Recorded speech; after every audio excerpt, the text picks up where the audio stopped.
Adan at Eva, isang kababalaghan na pag-ibig sa panahon ng Gen Z. Sa isang maliit ngunit makulay na lungsod na kilala bilang Lumina City, naninirahan si Adan, isang simpleng binatang mahilig sa teknolohiya at video games.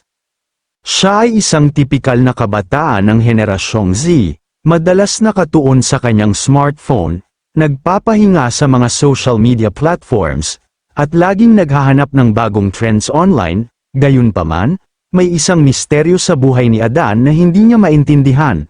Tuwing gabi, kapag ang lahat ay tulog na, nararamdaman niya na mayroong isang presensya na tila sumusubaybay sa kanya.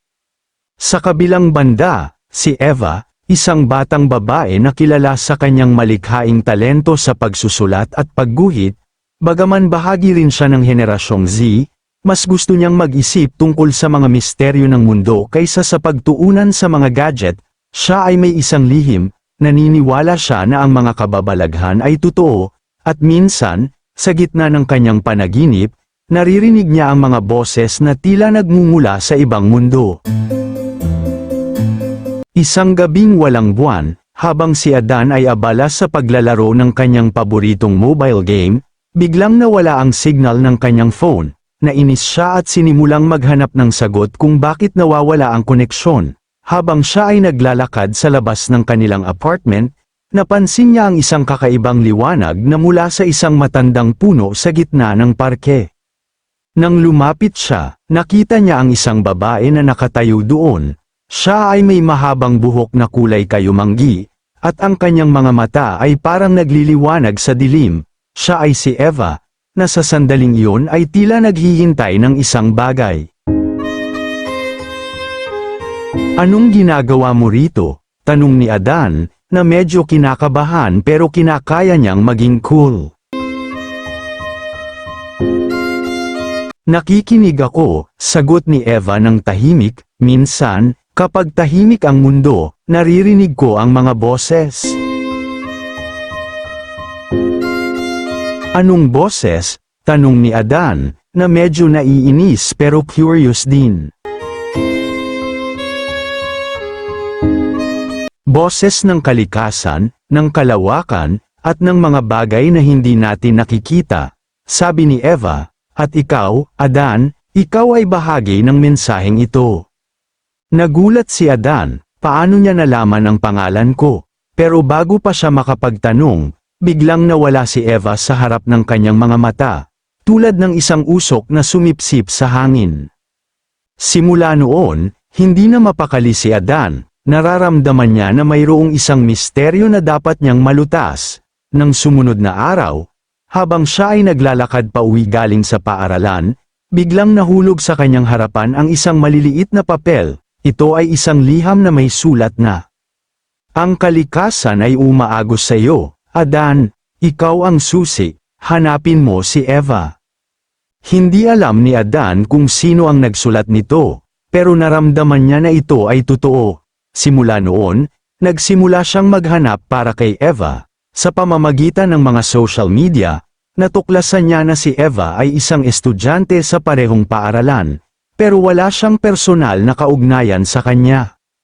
Sa isang okasyon, naisip ni Adan na subukan ang kanyang swerte at lumapit kay Eva sa paaralan. Hindi niya inasahan na si Eva ay agad siyang nakilala. Parang alam na niya na darating siya. "Alam ko na darating ka," sabi ni Eva nang ngumiti. "Ang bulalakaw ay nagsasabi sa akin." "Bulalakaw?" gulat na tanong ni Adan. Ipinaliwanag ni Eva kay Adan na siya ay isang tagapagbalita ng mga mensahe mula sa kalikasan. Ayon sa kanya, ang mga bulalakaw na bumabagsak sa kalupaan ay hindi simpleng mga bato mula sa kalawakan. Ito ay mga biyaya o babala mula sa mga anghel ng kalikasan, na nagsisilbing tagapag-alala para sa sangkatauhan. Ang huling bulalakaw na dumapo sa mundong ito ay nagsasabi na ang kalikasan ay nasa panganib, sabi ni Eva, at ikaw, Adan, ay isa sa mga hinirang na makakatulong sa pagbabago. Nagduda si Adan sa una, paano siya, isang ordinaryong tao, makakatulong sa isang ganitong uri ng misyon, pero nang gabing yon, Habang sila ay nasa parke, biglang sumiklab ang langit ng isang napakalaking bulalakaw. Tulad ng dati, si Eva ay agad na lumapit dito, at hinayla niya si Adan papunta sa lugar kung saan ito nabagsak. Sa gitna ng hukay na nilikha ng bulalakaw, mayroong isang kristal na nagliliwanag. Sinabi ni Eva na ang kristal na ito ay isang simbolo ng pag-asa, at ang mga taong nakikita nito ay tinatawag na mga tagapagmana ng liwanag. Ang tungkulin nila ay ipaglaban ang kalikasan at ipaalala sa mga tao ang kanilang responsibilidad bilang tagapangalaga ng mundo. Simula noon, nagsama-sama sina Adan at Eva upang ipaglaban ang kalikasan. Gamit ang kristal, natutunan nilang makipag-usap sa mga hayop, kontrolin ang mga elemento ng kalikasan, at maging bahagi ng isang lihim na lipunan ng mga tagapagtanggol ng kalikasan.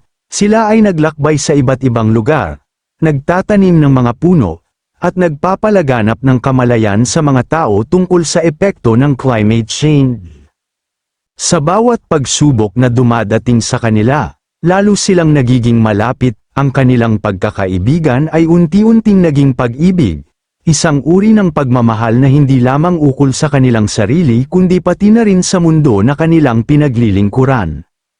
Sa isang punto, natuklasan nila na may isang malaking korporasyon na nagpaplano ng isang proyektong magdudulot ng malaking pinsala sa kalikasan. Kailangan nilang pigilan ito, kahit na ito ay nangangahulugan ng pakikipaglaban sa mga makapangyarihang tao.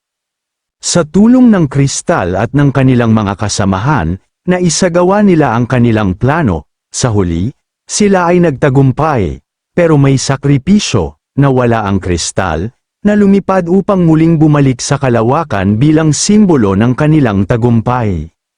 Matapos ang kanilang misyon, sina Adan at Eva ay nagpatuloy sa kanilang buhay bilang mga ordinaryong kabataan, pero may bagong layunin. Nagtayo sila ng isang organisasyon na nagtuturo sa mga kabataan kung paano magmahal at mag-alaga sa kalikasan. Ang kanilang pag-ibig ay patuloy na lumalago, at sa bawat gabing tingnan nila ang langit, nararamdaman nila na ang mga bulalakaw ay patuloy na sumasaksi sa kanilang pagmamahalan.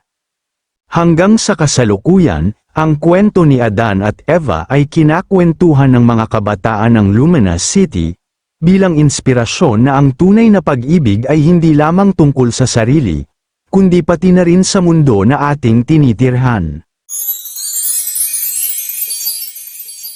Maraming salamat sa muling pakikinig ng maikling kwento. Kung gusto mo pang makinig ng iba't ibang kwento, bisitahin ang playlist ng mga kwentong kababalaghan sa aking YouTube channel. At huwag kalimutang i-subscribe ang Jonas Mini Vlog para updated ka sa bawat kwento.